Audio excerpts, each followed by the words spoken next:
Praise the lord. మరొకసారి మీ అందరికీ నా హృదయపూర్వక వందనాలు చెల్లిస్తున్నాను. దేవుడు మరొక చక్కటి అవకాశం ఇచ్చినందుకు దేవాతి దేవునికి నా హృదయపూర్వక వందనాలు చెల్లిస్తున్నాను. అదేవిధంగా రక్షణ ధ్వని కార్యక్రమానికి ప్రేమతో మిమ్మల్ని ఆహ్వానిస్తున్నాను. ఎలా ఉన్నారు? అందరూ క్షేమంగా ఉన్నారా? మీ అందరి కొరకు ప్రార్థించడానికి ప్రభు మాకిచ్చిన ఈ కృపను బట్టి ప్రభుకు వందనాలు చెల్లిస్తున్నాను. ఇది దేవుడు మనకిచ్చిన భాగ్యం, దేవుడు మనకిచ్చినటువంటి కృప. అనేకుల కొరకు ప్రార్థించుటకు, అనేకులను బలపరచుటకు, అనేకులను దేవుని మాటల చేత ఆదరించుటకు దేవుడిచ్చిన భాగ్యం ఇది. నిజంగా ఇది మతముగా భావించకూడదు, ఇది మత మార్పిడిగా భావించకూడదు, కానీ ఇది ఒక మంచి మార్గం. అనేకులను మరి సత్యములో నడిపించే మరి చక్కటి మార్గం ఇది, యేసయ్య చూపినటువంటి మార్గం. కాబట్టి దేవుడిచ్చినటువంటి ఈ భాగ్యాన్ని బట్టి దేవాతి దేవునికి నా హృదయపూర్వక వందనాలు చెల్లిస్తున్నాను. ప్రార్థిస్తున్న మీ అందరికీ నా హృదయపూర్వక వందనాలు. అదేవిధంగా ఈ కార్యక్రమానికి సహకరిస్తున్న వారు కొంతమంది ఉన్నారు. దయచేసి వారిని బట్టి కూడా దేవునికి వందనాలు చెల్లిస్తున్నాను. నేటి కార్యక్రమాన్ని కూడా మరి స్పాన్సర్ చేసినటువంటి మా కుమారాంటి గారు, మరి వారు వైద్య సేవలో అనేకులకు సేవలు అందిస్తూ కూడా పరిచర్యలో మరి పాలి భాగస్తులుగా ఉంటూ ఉన్నారు. వారిని బట్టి దేవునికి వందనాలు. వారిని కూడా ప్రభు దీవించి ఆశీర్వదించునుగాక. మీరు కూడా ఈ కార్యక్రమాల కొరకు సహకరించుట కొరకు మీ వంతు మీ చేతులు చాపండి. ఒకవేళ దేవుడు మిమ్మల్ని ఆశీర్వదిస్తే, ఈ కార్యక్రమం ద్వారా మీరు బలపడితే, ఈ కార్యక్రమాలు ఇంకా కొనసాగాలి అని మీరు ఆశిస్తే కనుక మరి దాని కొరకు మీరు ముందుకు రండి. దేవుడు మిమ్మల్ని ఆశీర్వదిస్తాడు. అట్లని కేవలము డబ్బు కొరకే, పేరు ప్రఖ్యాతల కొరకే ఈ కార్యక్రమాన్ని మరి చేయడం లేదండి. దయచేసి ఈ విషయంలో మమ్మల్ని అర్థం చేసుకోవాలి. ఎందుకంటే దురుద్దేశముతో దేవుని సేవ చేయలేం. డబ్బు కొరకు సేవ చేసేది కాదు, మరి కేవలం కడుపు కొరకు సేవ చేస్తున్నారనే ఆలోచన ఎవరూ చేయకూడదు. కానీ ఇది అనేకులను బలపరచాలి, అనేకులను ఆత్మీయంగా బ్రతికించాలి, అనేకులను సత్య మార్గంలో నడిపించాలి. అనేకులే కాదు, అందరూ మోక్షానికి చేరాలి.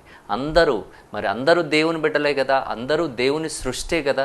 కాబట్టి అందరూ మోక్షానికి వెళ్ళాలి. దేవుని ఉద్దేశం అదే, దీన సేవకులముగా మా ఉద్దేశం కూడా అదే. ఏంటంటే అందరూ మోక్షానికి వెళ్ళాలి, ఒక్కరు నశించిపోకూడదు, మనలో చిన్న బిడ్డ కూడా నశించిపోకూడదు. ఆ ఉద్దేశముతోనే దేవాతి దేవుడు ఇంత గొప్ప త్యాగం మన కొరకు జరిగించాడు. గత నెలలో మనం యేసుక్రీస్తు యొక్క త్యాగమును పదే ధ్యానం చేసుకున్నాం. అనేక వాక్య అంశములు మనం ధ్యానం చేసుకున్నాం. యేసయ్య ప్రేమను గూర్చి మనం నేర్చుకున్నాం. ఆయన త్యాగం, ఆయన వేసిన ప్రణాళిక, ఆయన ఈ లోకానికి రావడంలో ఉన్న ప్రధానమైన ఉద్దేశమును గూర్చి మనం నేర్చుకున్నాం.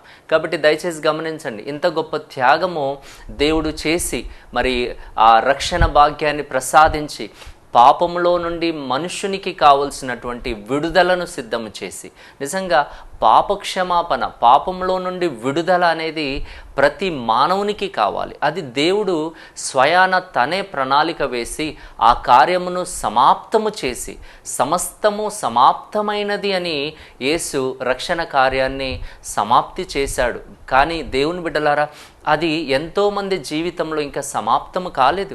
ఎంతోమంది నశించిపోతున్నారు. మన దేశంలోనే కాదు, ప్రపంచంలో కొన్ని దేశాలు సత్యమును ఎరగక నష్టపోతున్నారు. మన దేశంలో కూడా ఎంతోమంది క్రైస్తవేతరులు సత్యమును గ్రహించక నష్టపోతున్నారు. దయచేసి గమనించండి, ఇదేదో గుంపును పెంచుకోవడానికి చేసే ప్రయత్నం కాదు.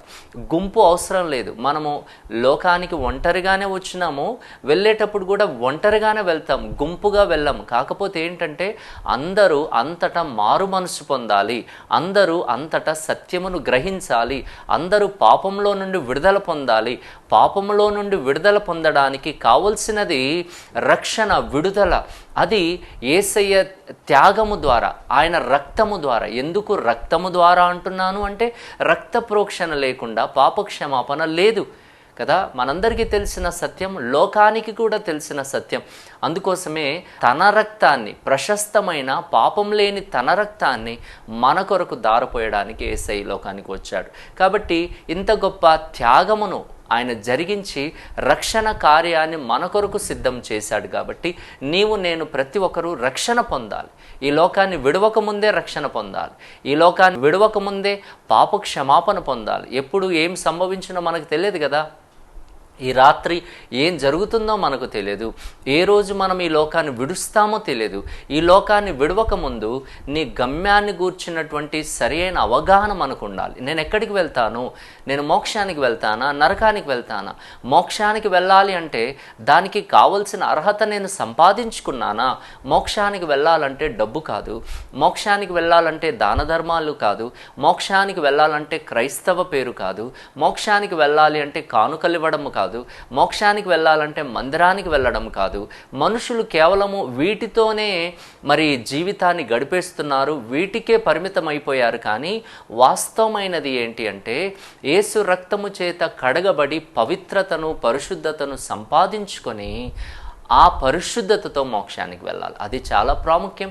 అదే యేసయ్య జరిగించినటువంటి కార్యం. కాబట్టి మరి గొప్ప కార్యము మన జీవితంలో ఆయన జరిగించాడు, ఈ లోకంలో జరిగించాడు. కాబట్టి ఆ యొక్క అనుభవాన్ని మనందరం పొందుకోవాలని దీని సేవకుడిగా మనవి చేస్తున్నాను. ఈరోజు కూడా మరికొన్ని విషయాలు వాక్యంలో నుండి ధ్యానం చేసుకుందాం. ఈరోజు మనము పేతురు రాసిన మొదటి పత్రికలో నుండి 2వ అధ్యాయము 21వ వచనం నుండి మరి 24 వచనాల వరకు, లేదంటే 25 వరకు కూడా మనం ధ్యానం చేసుకోవచ్చు. ఒకసారి ఆ మాటలు చూద్దాం. పేతురు రాసిన మొదటి పత్రిక 2వ అధ్యాయము 21వ వచనం నుండి చదువుదాం. క్రీస్తు కూడా మీ కొరకు బాధపడి మీరు తన అడుగు జాడలయందు నడుచుకొనున్నట్లు మీకు మాదిరి ఉంచిపోయెను. ఆయన పాపము చేయలేదు, ఆయన నోటను ఏ కపటమును కనబడలేదు, ఆయన దూషింపబడి బదులు దూషింపలేదు, ఆయన శ్రమ పెట్టబడి బెదిరింపక న్యాయముగా ఆ తీర్పు తీర్చు దేవునికి తన్ను తాను అప్పగించుకొనెను. మనము పాపముల విషయమై చనిపోయి నీతి విషయమై జీవించినట్లు ఆయన తానే తన శరీరమందు మన పాపములను మ్రాను మీద మోసుకొనెను. ఆయన పొందిన గాయముల చేత మీరు స్వస్థత నొందితిరి. మీరు గొర్రెల వలె దారి తప్పిపోతిరి, కానీ ఇప్పుడు మీ ఆత్మల కాపరియు అధ్యక్షుడునైన ఆయన వైపునకు మళ్ళీ ఉన్నారు. హల్లెలూయా. ఇక్కడ చక్కటి మాటలు పేతురు భక్తుడు మరలా గుర్తు చేస్తూ 21వ వచనంలో మన అంశము ఇక్కడ వ్రాయబడింది. క్రీస్తు కూడా మీ కొరకు బాధపడి మీరు తన అడుగు జాడలయందు నడుచుకున్నట్లు మీకు మాదిరి ఉంచిపోయెను. యేసు క్రీస్తు మనకు మాదిరి. ఈరోజు మరి మానవుడు అనుసరించవలసిన మాదిరి అనే అంశాన్ని మనం ధ్యానం చేసుకుందాం. ఈ భాగంలో నుండి ఒక మానవుడు, ఒక మనిషి, ఒక వ్యక్తి, నాలాంటి వాడు, నీలాంటి వ్యక్తి అనుసరించవలసిన మాదిరి. ఎవరు మన మాదిరి? Who is our example? ఎవరు మనకు మాదిరి? ఎవరు మన గమనించండి దేవుని బిడ్డలారా, ఇక్కడ పేతురు భక్తుడు చక్కటి మాట గుర్తు చేస్తున్నాడు. ఏంటంటే క్రీస్తు కూడా మీ కొరకు బాధపడి మీరు తన అడుగు జాడలయందు నడుచుకున్నట్లు, అంటే మనము ఆయన అడుగు జాడల్లో నడుచుకొనున్నట్లు మనకు ఆయన మాదిరి ఉంచాడు. అంటే ఆయన మనకు మాదిరిగా ఉన్నాడు. అంటే మానవుడు అనుసరించవలసిన మాదిరి ఎవరు ఈ లోకంలో అంటే మనుషులు కాదు, లేకపోతే ప్రక్క వాళ్ళు ఎవరో కాదు. అటువంటి మంచి మాదిరికరమైన వ్యక్తులు ఉంటే అనుసరించడంలో తప్పేమీ లేదు. కానీ లోకమంతా అనుసరించవలసిన మాదిరి ఎవరు అంటే యేసుక్రీస్తు. యేసయ్య ప్రతి దాంట్లో కూడా మనకు ఒక మాదిరి చూపించాడు, ఒక ఎగ్జాంపుల్గా ఉన్నాడు, ఒక మోడల్గా ఉన్నాడు. ఈ లోకంలో చాలామంది లోకాన్ని అనుసరించే వాళ్ళు ఉన్నారు, లేకపోతే మనుషులను చూసే వాళ్ళు ఉన్నారు, లేకపోతే ఎవరినో మరి వాళ్ళ వేషధారణ, వాళ్ళ వస్త్రధారణను మరి చూసి వాళ్ళను అనుసరించే వాళ్ళు లోకంలో ఉన్నారు. గమనించండి, యేసును ఎందుకు మనం అనుసరించాలి? ఈరోజు ఎందుకు మనం యేసును ఫాలో కావాలి? గమనించండి, ఆయన ఏదో మతబోధకుడనా? ఆయన క్రైస్తవ మతానికి దేవుడనా? గమనించండి దేవుని బిడ్డలారా, ఎందుకు ఈ సత్యం? ఎందుకు ఆయనను అనుసరించాలి? ఎందుకు యేసును నమ్ముకోవాలి? ఎందుకు యేసును ఆయన అడుగుజాడల్లో ఎందుకు నడుచుకోవాలి అంటే ఇక్కడ పేతురు భక్తుడు 3 విషయాలు ఇక్కడ మనం గుర్తు చేస్తున్నాడు. మనం ఎందుకు మరి ఆయనను అనుసరించాలి? Why we should follow Christ as an example. ఎందుకు ఆయనను ఒక మాదిరిగా పెట్టుకొని ఆయనను అనుసరించాలి అంటే 3 విషయాలు మనం చూస్తాం. ఇక్కడ 22వ వచనంలో చూసినట్లయితే ఆయన పాపము చేయలేదు, ఆయన నోటను ఏ కపటమును కనబడలేదు. ఎందుకు ఆయన అనుసరించాలి? ఎందుకు ఆయనను ఫాలో కావాలి? ఎందుకు ఆయన అడుగు జాడల్లో, యేసు అడుగు జాడల్లో ఎందుకు నడవాలి అంటే మొట్టమొదటి విషయము ఆయన పాపం లేనివాడు కాబట్టి. అంటే పాపం లేని మాదిరి ఆయన, పాపము లేని ఒక మోడల్, పాపము లేని ఒక మంచి మాదిరికరమైన వ్యక్తి. గమనించండి దేవుని బిడ్డలారా, ఈరోజు మనం అనుసరిస్తున్నది ఎవరిని? ఈరోజు నువ్వు ఆరాధిస్తున్నది ఎవరిని? ఎటువంటి దేవుని నువ్వు అనుసరిస్తున్నావు? ఆయనలో పాపముందా? పాపం లేని వ్యక్తిని నువ్వు అనుసరిస్తున్నావా? గమనించండి దేవుని బిడ్డలా, లోకంలో చాలామంది, మనం ఎవరిని గురించి తప్పుగా మాట్లాడడం కాదు, ఎవరిని కించపరిచి మాట్లాడడం అని కాదు, కానీ ఈ లోకంలో ఆరాధించబడుతున్నటువంటి దేవుళ్ళు అనబడే వాళ్ళు చాలామంది జీవితాలు, వాళ్ళ విధానాలు చూస్తూ ఉంటే భయంకరమైనటువంటి చెడు కార్యాలు, భయంకరమైన అసభ్యకరమైనటువంటి కార్యాలు. గమనించండి, కామ క్రోధ మదమాత్సర్యాలు లేని, పాపం లేని వ్యక్తి ఎవరైనా ఉన్నారా? వాక్య ప్రకారంగా, వేదాల ప్రకారంగా ఎవరున్నారు అంటే గమనించండి, యేసుక్రీస్తు ఆయన మాదిరి. ఆయనలో పాపము లేదు, ఆయన జన్మలో పాపము లేదు. ఆయన కన్యక ద్వారా, కన్యక అయిన మరియ గర్భమందు ఆయన ఈ లోకానికి వచ్చాడు. పురుషునితో సంబంధం లేని వ్యక్తి ద్వారా ఈ లోకానికి వచ్చాడు. కేవలము మరియకు ప్రధానమైంది కానీ పెళ్లి కాలేదు. పరిశుద్ధాత్మ ద్వారా ఆమె గర్భము ధరించింది అని వాక్యంలో రాయబడింది. గమనించండి, ఆయన జన్మలో పాపము లేదు, ఆయన జీవించిన జీవితంలో పాపము లేదు. ఆయన్నే అంటాడు, ఒకసారి యోహాను సువార్తలో స్వయాన తను పలికిన మాట, యోహాను సువార్త 8వ అధ్యాయము 45-46 వచనాలు చూస్తే, నేను సత్యమునే చెప్పుచున్నాను గనుక మీరు నన్ను నమ్మరు. 46వ వచనం, నా యందు పాపమున్నదని మీలో ఎవడు స్థాపించును? హల్లెలూయా. నేను సత్యము చెప్పినా మీరు సత్యమును నమ్మరు. నాలో పాపమున్నదని మీలో ఎవడు నిరూపిస్తాడు? ఎవరు స్థాపిస్తారు? Who can prove that there is sin in me? నాలో పాపమున్నదని ఎవరు ప్రూవ్ చేయగలరు? ఎవరు నిరూపించగలరు? గమనించండి దేవుని బిడ్డలారా, ఈరోజు అబద్ధికుడు సైతాను, ఆ అసత్యాలను పలికేవాడు, అబద్ధాలను పలికే అటువంటి సైతాను సంబంధమైన వ్యక్తులను అనుసరిస్తున్నారు లోకం. ఇప్పుడు నీవు అనుసరిస్తున్నది సత్యమా, అబద్ధమా? నీవు పాపం లేని వ్యక్తిని అనుసరిస్తున్నావా? పాపం లేని దేవుణ్ణి నువ్వు పూజిస్తున్నావా? లేకపోతే పాపము కలిగిన, లేకపోతే చెడు చరిత్ర కలిగినటువంటి వ్యక్తులను దేవుళ్ళుగా నువ్వు ఆరాధిస్తున్నావా? గమనించండి దేవుని బిడ్డలారా, క్రైస్తవులైనా క్రైస్తవేతరులైనా ఒకటి మనం నేర్చుకోవాలి. ఇక్కడ విషయం ఏంటంటే, ఈ దేవుడు ఆ దేవుడు, ఈయన ఈ మతము ఆ మతము అన్నది కాదు, అటువంటి తేడాలు కాదు చూపించాల్సింది. కానీ వాస్తవం ఏంటి అంటే, నీవు ఆరాధిస్తున్నటువంటి దేవుడు, నీవు అనుసరిస్తున్నటువంటి దేవుడు ఒక మాదిరికరమైన దేవుడేనా? మాదిరికరమైన వ్యక్తియేనా? ఆయనను మనం అనుసరించవచ్చా? ఆయనను అనుసరిస్తే మనం మోక్షం చేరగలమా? ఆయన సరి అయినటువంటి మాదిరికరమైన వ్యక్తేనా? Is he as a good example or no? ఆయన ఒక అనుసరించదగిన మాదిరికరమైన వ్యక్తేనా? లేకపోతే ఒక మంచి మాదిరా? లేకపోతే బ్యాడ్ ఎగ్జాంపులా? గుడ్ ఎగ్జాంపులా? బ్యాడ్ ఎగ్జాంపులా? సింపుల్ మన మాటల్లో చెప్తున్నాను, దయచేసి గమనించండి. ఎవరిని మనం అనుసరిస్తున్నాం? ఎవరిని పోలి మనం నడుచుకుంటున్నాం? దేవుని బిడ్డలారా, ఇక్కడ యేసుక్రీస్తు ఆయన ఒక మంచి మాదిరి, అనుసరింపయోగ్యమైనటువంటి మాదిరి. ఎందుకు ఆయనను అనుసరించాలి అంటే ఆయనలో పాపం లేదు కాబట్టి. ఈరోజు నువ్వు అనుసరించాల్సింది, ఈరోజు నీవు నడవవలసింది ఎవరి వెనక అంటే పాపము లేని వ్యక్తి వెనక నువ్వు నడవాలి.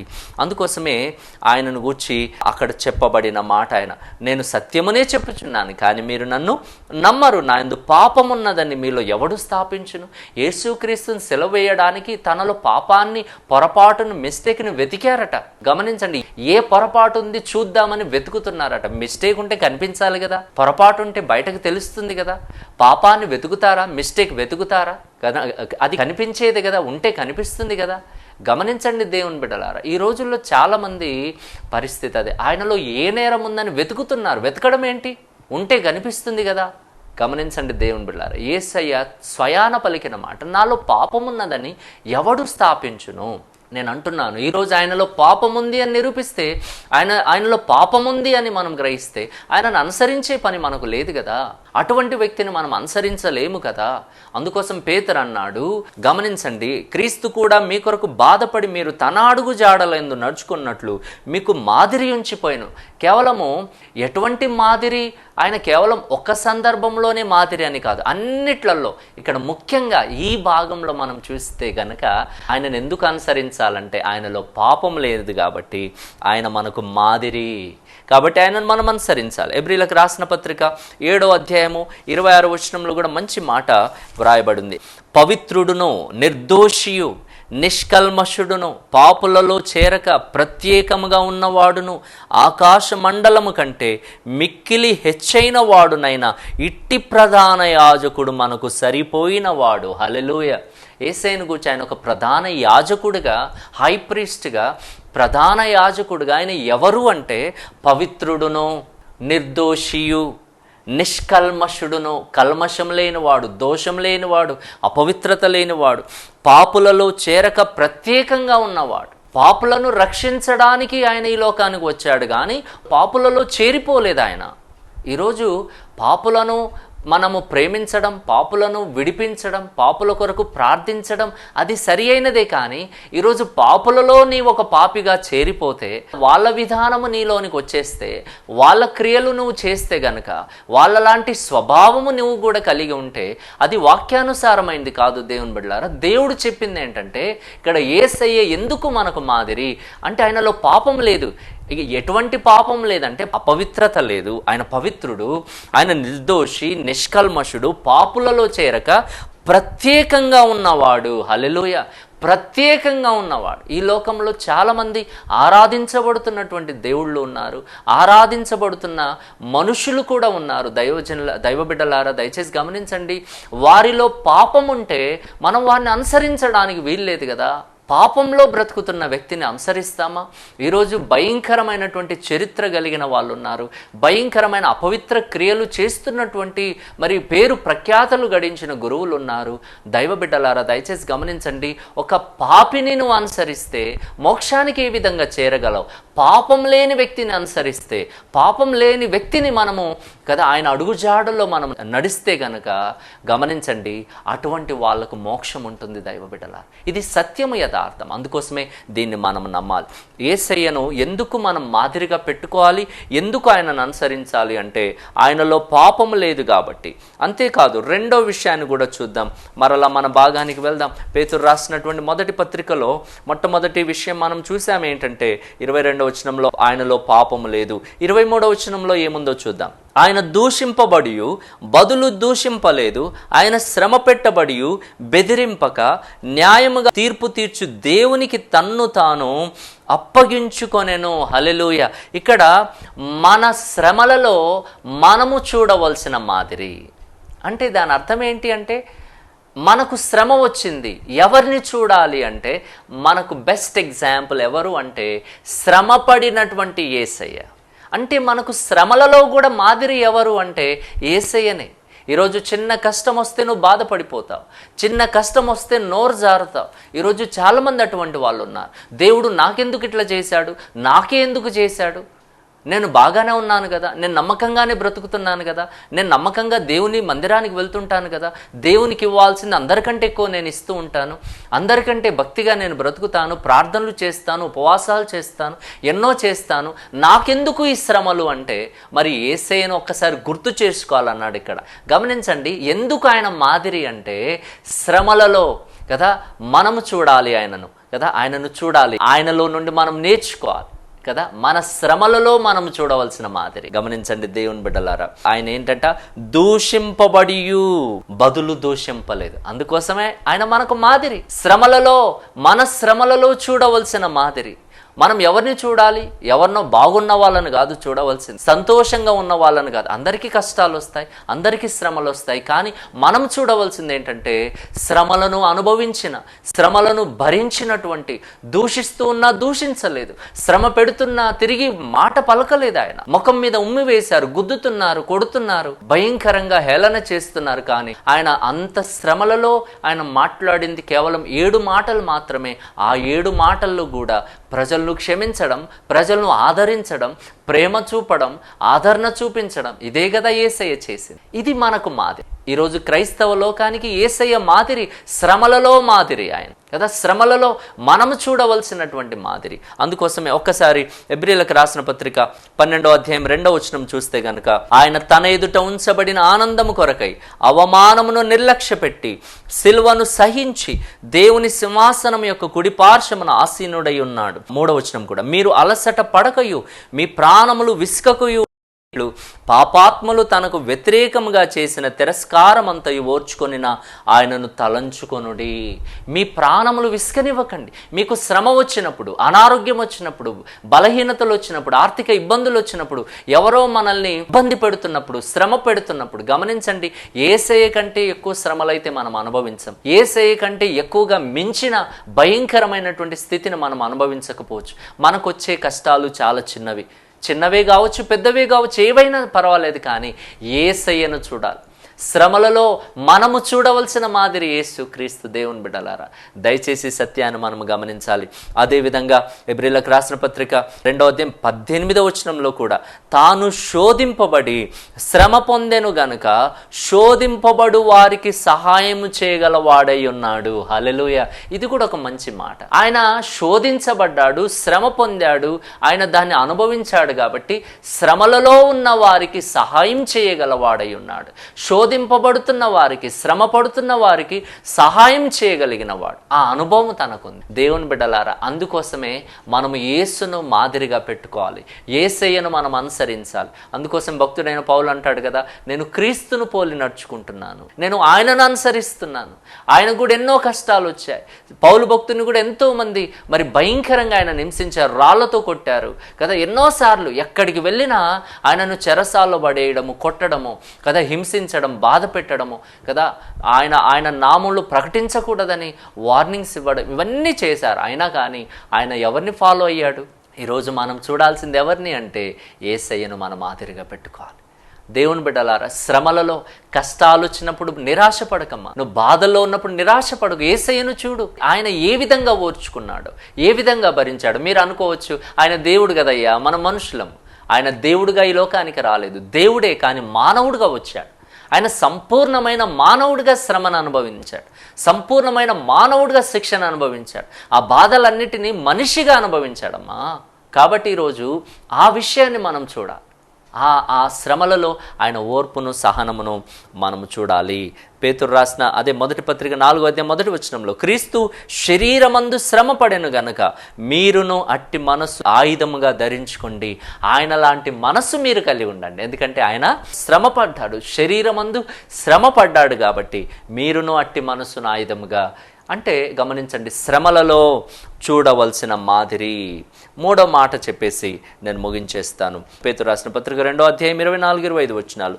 మనము పాపముల విషయమై చనిపోయి నీతి విషయమై జీవించినట్లు ఆయన తానే తన శరీరమందు మన పాపములను మ్రాను మీద మోసుకొనెను గనుక మోసుకొనెను. ఆయన పొందిన గాయముల చేత మీరు స్వస్థత నొందితిరి. మీరు గొర్రెల వలె తప్పిపోతిరి గాని ఇప్పుడు మీ ఆత్మల కాపరియు అధ్యక్షుడనైన ఆయన వైపునకు మళ్ళీ ఉన్నారు. ఎందుకు ఆయనను అనుసరించాలి అంటే 3వది మన స్థితిని స్వీకరించాడు కాబట్టి. మొట్టమొదటిది ఏమన్నాను? ఆయనలో పాపం లేదు కాబట్టి ఆయనను మనం అనుసరించాలి. 2వది ఏమన్నాను?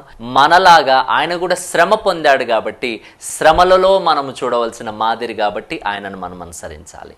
3వది ఏంటి అంటే ఆయన మన స్థితిని ఆయన తీసుకున్నాడు, మన స్థితిని ఆయన స్వీకరించాడు. అనగా ఇంకొక మాటలో చెప్పాలంటే మన స్థానంలో ఆయన మరణించాడు. ఇక్కడ మనం వాక్యంలో అదే చూస్తున్నాం.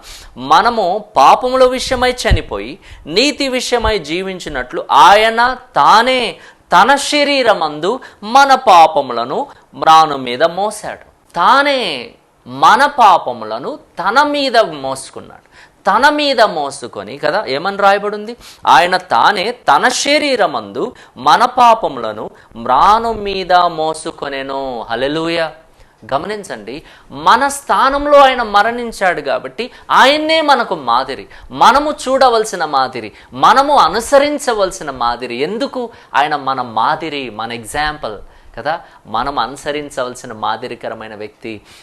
ఎందుకు అంటే ఆయన మన స్థానంలో చనిపోయాడు, మన స్థానాన్ని ఆయన తీసుకున్నాడు. అందుకోసమే కొరింథీయులకు రాస్తూ పౌలు భక్తుడు అంటారు 2వ కొరింథీ 8వ అధ్యాయం 9వ వచనంలో, మీరు మన ప్రభువైన యేసుక్రీస్తు కృపను ఎరుగుదురు కదా.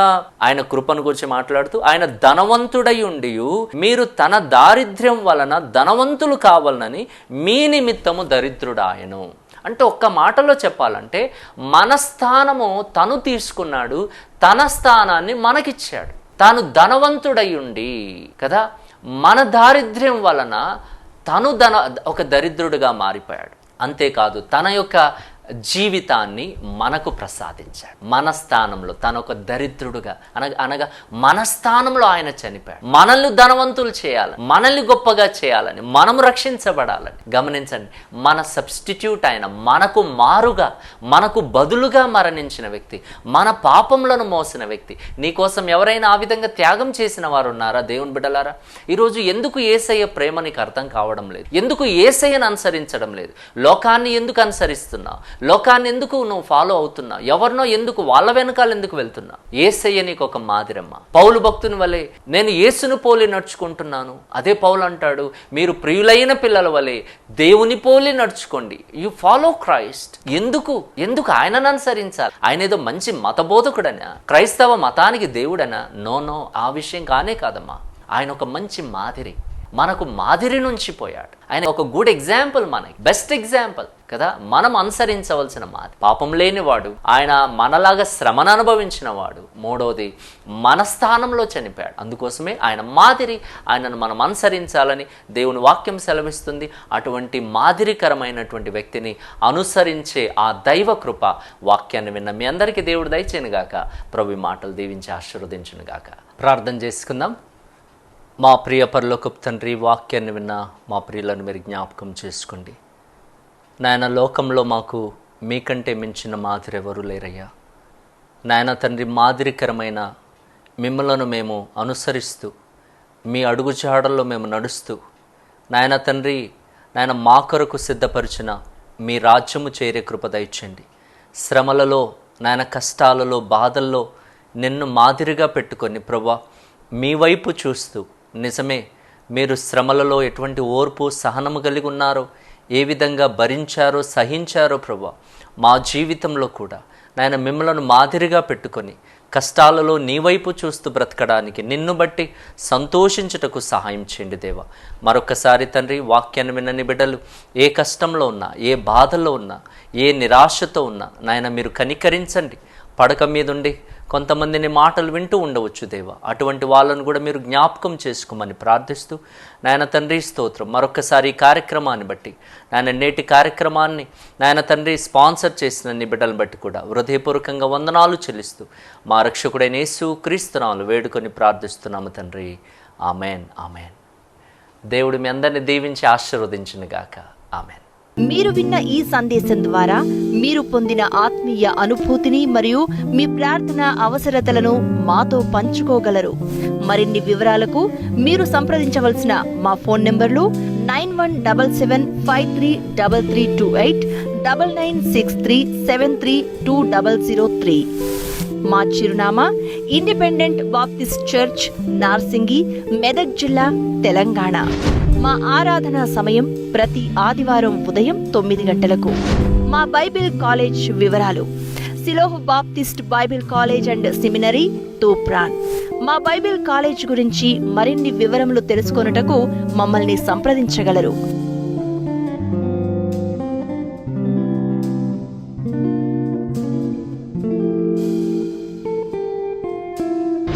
దేవుడు మిమ్ములను సమృద్ధిగా దీవించునుగాక.